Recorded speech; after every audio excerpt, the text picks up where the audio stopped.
guys, for today's video, magluluto tayo ng papaya with meatballs. Mixed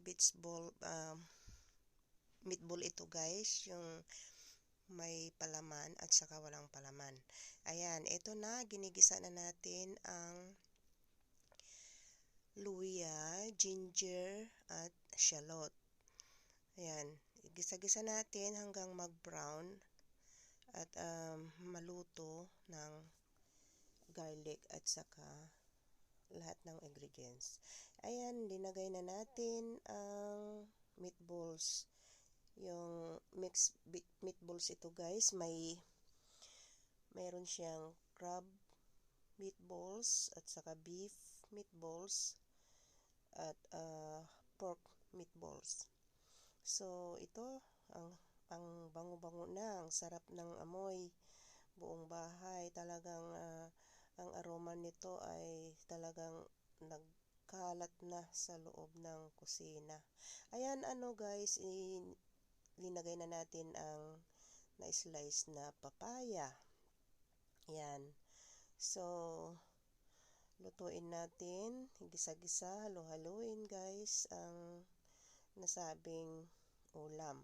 Ito guys ay hindi madali maluto ang papaya. So kailangan din natin na lutuin na matagal-tagal ng konti kasi hindi rin pwedeng half cook ang papaya kasi matigas pag ganon.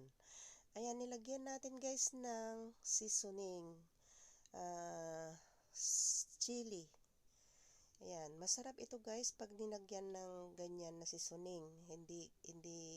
Hindi lang ang nilalagay is paminta or mga iba pa. At naglagay din tayo ng asin. Ayan guys, halo-haloin natin para maihalo ang ating ingredients. So, thank you so much for watching. Ayan na guys, malapit ng dahil hinalo-halo lang natin ito at mamaya-maya lagyan natin ng tubig. So habang hinahalo-halo natin, ang tubig natin ay pinakuluan sa water kettle guys. Pinakuluan ko na ito para mabilis lang siyang kumulo ulit at hindi ka pa mag-antay na papakuluan mo pa sa kawali yung tubig ba. At lagi akong naglalagay ng mainit na tubig. Ayan na guys, binubuhos na natin ang kumulong tubig from water kettle guys. So kaya mabilis lang siyang kumulo na at mag-start na maluto ang papaya na nilagay natin. So keep watching guys to how to cook the papaya with meatballs. So ganyan lang kasimple guys ang pagluluto ko sa ulam na niluluto ko. Marami akong niluluto na pagkain pero napakasimple lang ang mga nilalagay kong ingredients pero masarap. At iyan, ninagyan natin ng paminta guys, paminta, durog na paminta. Tinakpan din natin ito pero hindi na naipakita or kung ano katagal ang paglagay natin ng takip. Basta kung magluto kayo, takpan lang para ganun ay mag-keep yung init ng ating kalan or yung sa kasi kung nakabukas lang lagi hindi rin maganda. So mas maganda rin na minsan tinatakpan din natin. Pero alam nyo guys na kung ang green vegetable, yung leafy ba, hindi maganda ang green leafy kung laging tinatakpan or matagal ang pagtakip. Pag nagluluto kayo ng green leafy guys, kailangan pag binuksan mo na yon, wag nang takpan ulit. Isang beses mo lang takpan. Yan ang sekreto ng pagluluto ng leafy. Hindi yung on off ang takip. Hindi kagaya dito sa papaya ngayon na pwede mong takpan, tanggalin ang takip, halo-haluin, at takpan na naman.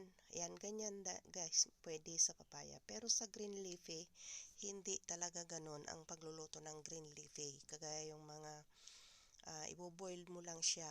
Once na inalagay mo na yung takip at make sure mo na talagang luto na yon, okay na yon. Huwag mo nang ibalik ulit yung takip para lutuin ulit.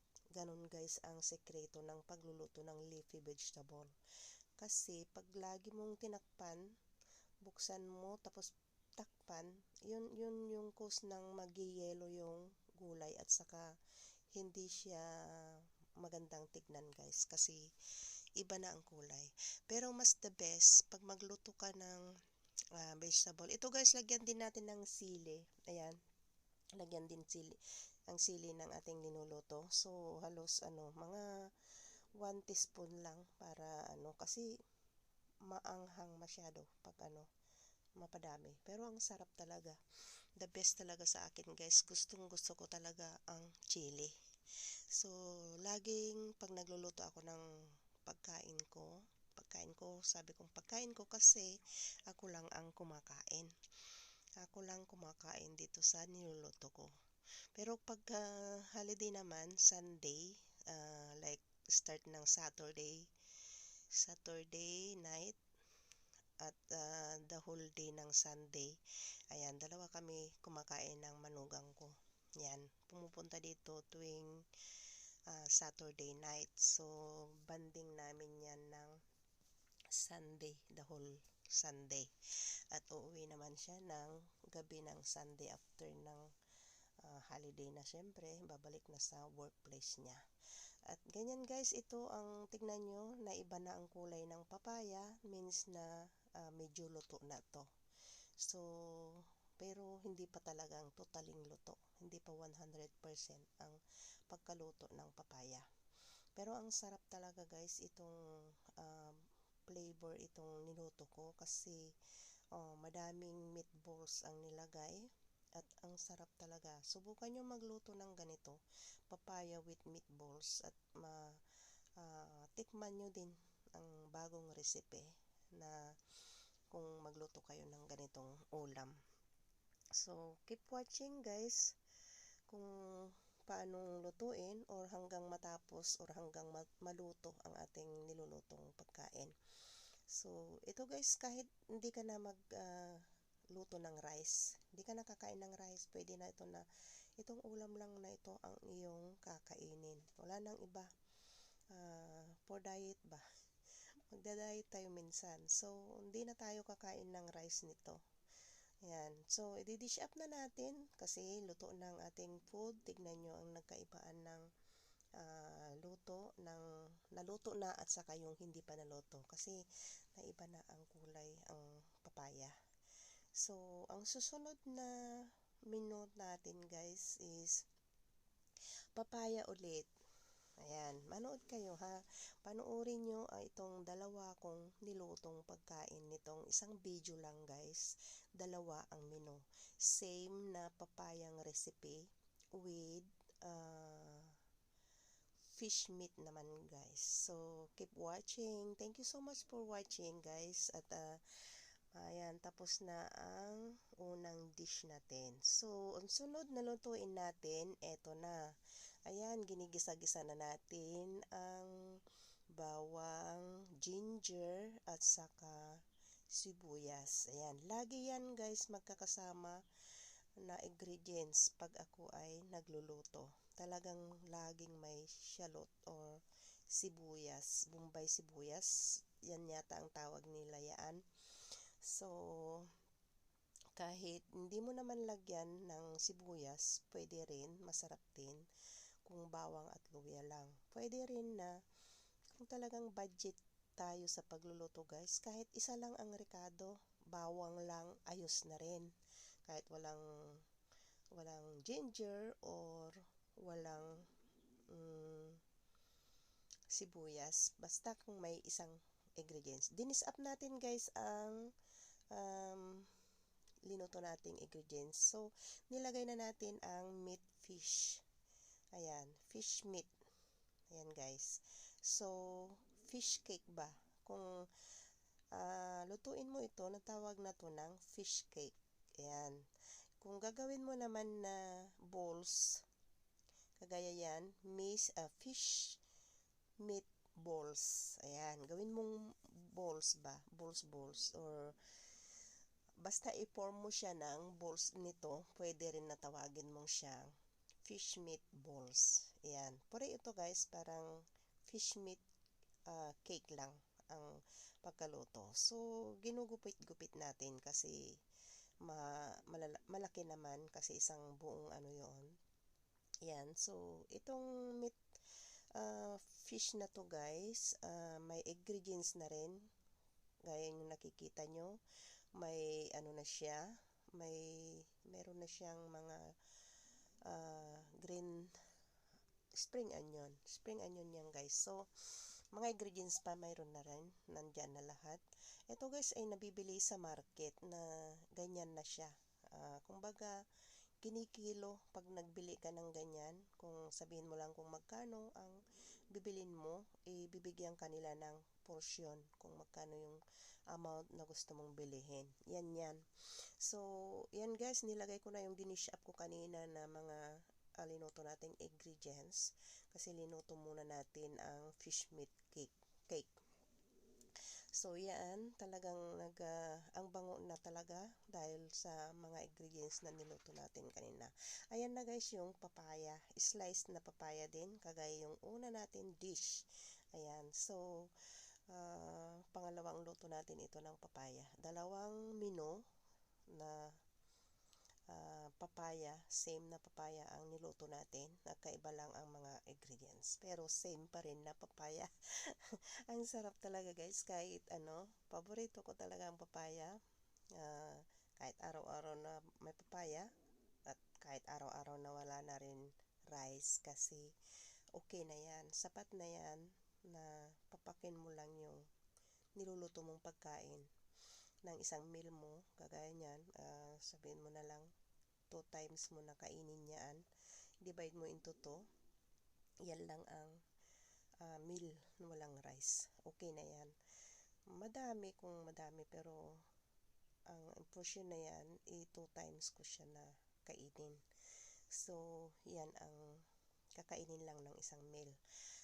Kasi, minsan iniiwasan natin ng kumain ng rice na araw-araw na may rice, ganon. Yan guys, naglagay ako ng paminta at sinunod natin ang kumulong tubig. So, dahil yung tubig na nilagay natin ay dating kumulo na siya, kaya agad-agad siyang kumulo dyan sa kawali natin. Ganon ang sikreto ng pagluluto ko guys, hindi malamig ang nilalagay ko dyan sa niluluto kong pagkain.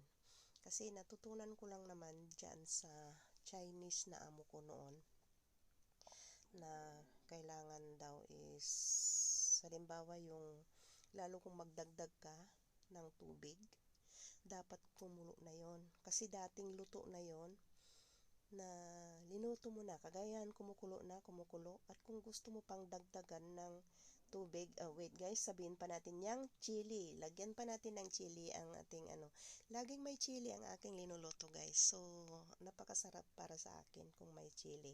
Ayan, 1 teaspoon full ang nilagay natin na chili paste. Ibang nagkaiba yung chili na ginamit ko doon sa unang recipe natin at magkaiba nito. Pero talagang masarap talaga. Ayan guys, ulitin kong sabihin sa inyo yung pag natutunan ko sa Chinese na amo ko. Pag nagdagdag ka daw ng tubig ulit diyan sa naluto natin na pagkain, dapat kumulo na yan.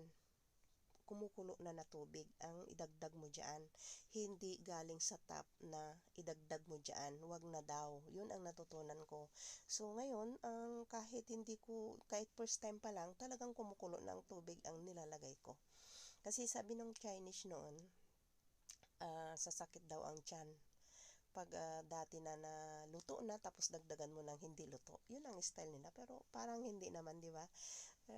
Lalo sa atin, siyempre, laging galing sa tap or sa lagayan ng tubig natin, ganun lang na ilagay natin sa soup natin or sa sabaw. Siyempre ganun. Pero hindi ko lang alam kung paano kayo magluto ng iyong mga nilulutong pagkain na kagaya sa akin. Alam nyo guys, nung hindi ko pa linagyan ng ganyan na seasoning, parang hindi siya masarap. Pero nung nilagyan ko na yung ganyan na seasoning na dry seasoning na may chili din, ay doble-doble talaga ang sarap niyan. So, sana makabili ako ulit ng ano, kasi in last ko na yan, talagang last na. Tinapon ko na yung lalagyan at kailangan ko din ulit ng bumili para sa seasoning ng ating pagluluto. So, dahil parang halos araw-araw tayo nagluluto sa pagkain natin, so, kaya mabilis din maubos ang ating mga ingredients. So, kailangan din natin nang magbili pag naubos na. Pag may time ako, bibili ako ulit or pag shopping ako ulit. At hindi ko lang alam kung saan mabibili ito. Ayan guys, talaga. Nung nilagyan ko na ng ganyan, ang sarap na talaga. Doble ang sarap. At hindi ako kontento ang sarap nung una na hindi ko pa siya nilagyan. Pero nung nilagyan ko na, talagang ang sarap na talaga. So, thank you for watching guys. At tapos na ang ating pagluluto. At see you sa next na video na ating gagawin na pagkain o lulutuin na pagkain guys. So, thank you for watching and God bless us all guys. At thank you for always supporting my channel sa mga premiere, sa mga upload ko guys, sa live or mga short videos guys. Salamat sa mga nagsusuporta sa aking channel. Ayan, dinidish up na natin ng pagkain o ang pagkain na niluto na natin. So, thank you so much talaga sa support nyo sa aking videos for today's guys. So, shout out sa inyong lahat at maraming salamat sa inyo sa laging pag-support sa aking channel. Thank you so much all guys and see you sa next na upload ko. At sana may natutunan kayo sa ating pagluluto ngayon na pwede palang kahit ano ang isasahog sa ating mga sa papaya ay pwede na, kahit nga tinapa or mga dry na fish, talagang pwede guys na lahat ng mga pwede rin sardinas, siyempre laging ganyan ang ginagawa sa mga ibang nagluluto ng sardinas at saka papaya. At ako rin talaga, minsan nagluto din ako ng papaya with sardines talaga. Masarap naman. At kahit guys, kahit prito na galunggong or tilapia, pwede mong sahugan ng papaya. Ganun. Or dinengdeng. Yan, sa mga Ilocano dyan, shout out. Thank you so much guys at God bless us all.